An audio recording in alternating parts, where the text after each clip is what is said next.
India शब्द waste ने दिया। अब आते हैं इस सवाल पर कि भारत और इंडिया में से क्या सही है। सर मैं आपसे बहुत प्रभावित हूँ और इतनी उम्र में भी आपके आकर आपके जो मुखमंडल पर तेज हमेशा रहता है उसके लिए भी बहुत ज़्यादा प्रभावित हूँ। आपको क्या लगता है कि मैं 80 साल का हूँ या 90 नहीं साल का सर, हूँ? सर एडवांस में जन्मदिन की शुभकामनाएं। सर प्रश्न पे आती हूँ, थोड़ा राजनीतिक पक्ष है लेकिन मैं जानना चाहूँगी आपके विचार कि आज भारत है और इंडिया शब्द है, इसको लेकर बड़ा विवाद छिड़ रहा है, तो इस पर आपके क्या विचार हैं? क्या हमें उस इंडिया शब्द को अपना लेना चाहिए या दोनों ही हमारे लिए बेहतर है? देखिए, मैं फिर कहूंगा कि मुद्दों को ना अलग करके समझना पड़ेगा। पहली बात, ये विवाद इस समय क्यों उठा, इसके पीछे राजनीतिक कारण है। आपको भी पता है, मुझे भी पता है। मेरी अपनी समझ ये है कि दो तरह से मुद्दे को देखने। पहली बात, ये उठा क्यों, और दूसरी बात, सही क्या है गलत क्या है।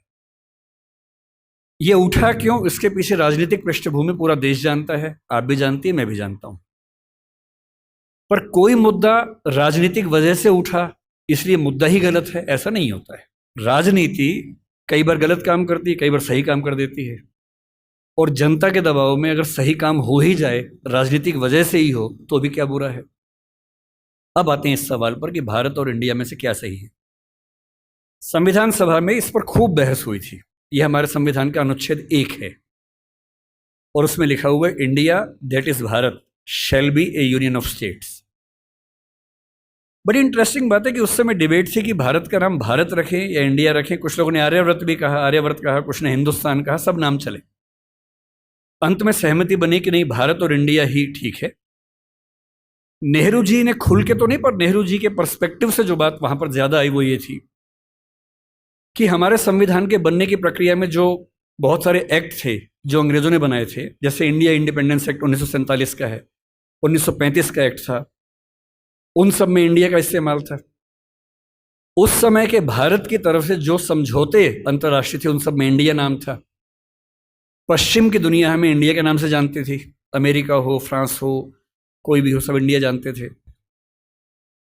नेहरू जी का मिजाज जो था वो ये भी था कि हमें ग्लोबल पर्सपेक्टिव में चीजों को देखना है, पूरी दुनिया से संवाद करना है, क्योंकि उनकी रुचि अंतर्राष्ट्रीय मुद्दों में ज्यादा थी, बहुत ज्यादा थी। मेरे ख्याल से इन सब वजहों से तय हुआ कि हम अपना नाम इंडिया रखेंगे, पर इंडिया के बराबर महत्व भारत का भी रहेगा। तो लिखा गया India that is Bharat. India जो कि भारत है, राज्यों का एक संघ होगा। 4 दिन पहले की बात है, मैं हॉलैंड में एक टैक्सी में बैठा हुआ था। इंटरेस्टिंग बात सोच के देखिए, टैक्सी का ड्राइवर मोरक्को का रहने वाला था। उसको जैसे ही पता लगा मैं भारत से हूं, उसने मुझसे यही सवाल पूछा। उसने कहा कि यू आर फ्रॉम इंडिया? मैंने कहा yes. We are listing to a debate India और Bharat, what do you think? मैं बड़ा चकित कि ये मोरक्को का आदमी हॉलैंड में रहता है, इसके मन में ये सवाल आ रहा है। तो मैंने कहा कि ये तो राजनीतिक कारणों से हुआ है, लेकिन बात अपने आप में सही है। मैंने कहा जैसे बॉम्बे मुंबई हुआ, मुझे खुशी हुई, क्योंकि मुंबई की आबादी के लिए मुंबई में जो मजा है वो बॉम्बे में नहीं है। बॉम्बे तो अंग्रेजों ने नाम दिया था। कोलकाता को कैलकाटा अंग्रेजों ने किया, तो बंगाल के लोगों ने कोलकाता कर दिया उसको। दिल्ली को दिल्ली के लोगों ने दिल्ली कर दिया, दिल्ली ही बना के रखा हुआ है, DILLI, ये होना चाहिए। काहे के दिल्ली भाई, हम क्यों दिल्ली बोलेंगे दिल्ली को? ये सारे तर्क अगर सही हैं, अगर बर्मा का नाम म्यांमार होना सही है क्योंकि उनकी जनता की आवाज तो म्यांमार में है, बर्मा में नहीं है। श्रीलंका और सीलोन की डिबेट में वो अपने आप को सीलोन ना मानना चाहे, श्रीलंका मानना चाहें, क्योंकि उनकी भाषा श्रीलंका बोलती है। तो मेरे मन में सवाल बड़ा साफ आता है कि भारत इंडिया क्यों होना चाहिए। मैं फिर स्पष्ट कर दूं, मैं सरकार के पक्ष में नहीं बोल रहा हूं, मुझे उनसे रत्ती भर मतलब नहीं, मैं एक विचार की बात कर रहा हूं। और मैं जब संविधान पढ़ाया करता था, अनुच्छेद 1 पढ़ाते हुए मैं हमेशा बोलता था कि मुझे चुभन होती है ये पढ़ते हुए कि इंडिया दैट इज भारत। दोनों ही लिखने थे तो भारत दैट इज इंडिया कर देते। अगर दोनों ही लिखने थे, ठीक है, दोनों रखें, क्या दिक्कत है। इंटरेस्टिंग बात इसके बाद है, मोरक्को के उस ड्राइवर ने उसके बाद पता है क्या कहा, हिंदी में अगर बताऊं, बोले अच्छा अच्छा ये मामला है, अब समझ में आया। फिर बोले कि बड़ी इंटरेस्टिंग बात है, हमारा नाम मोरक्को पड़ गया फ्रेंच लोगों की वजह से।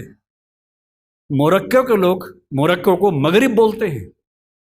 और जब मैं सऊदी अरबिया गया, सऊदी अरब के लोगों ने मुझसे पूछा कहाँ से आए हो, मैंने कहा मोरक्को। उन्होंने इस भाव से देखा कि मैं पागल हूं। बोले नहीं, मगरिब से आए हो। अगर मगरिब की आबादी खुद को मगरिब कह के खुश है तो उसे फ्रेंच लोगों की वजह से मोरक्को क्यों कहा जाए? इंडिया शब्द वेस्ट ने दिया और बुरे भाव से दिया। उनकी नज़र में इंडियन होने का मतलब है बहुत पिछड़ा हुआ होना, रेड इंडियंस, वेस्ट इंडियंस। तो आज ये क्यों हुआ? मैं समझता हूं कि राजनीतिक निहितार्थ है और उस राजनीति में मेरी रुचि ज़रा सी भी नहीं है। लेकिन ये आज हो या कभी भी हो, मैं इस पक्ष में हूं कि देश का नाम देश की भाषा में होना चाहिए और देश की भाषा भारत के पक्ष में है। आप इंडिया भी रख लीजिए, इंडिया दैट इज़ भारत के बदले भारत दैट इज़ इंडिया मेरी पहली पसंद होगी। मुझे इंडिया से दिक्कत नहीं है, पर भारत मेरी पहली मोहब्बत है। इस बारे में आपकी क्या राय है? कमेंट बॉक्स में जरूर बताएं।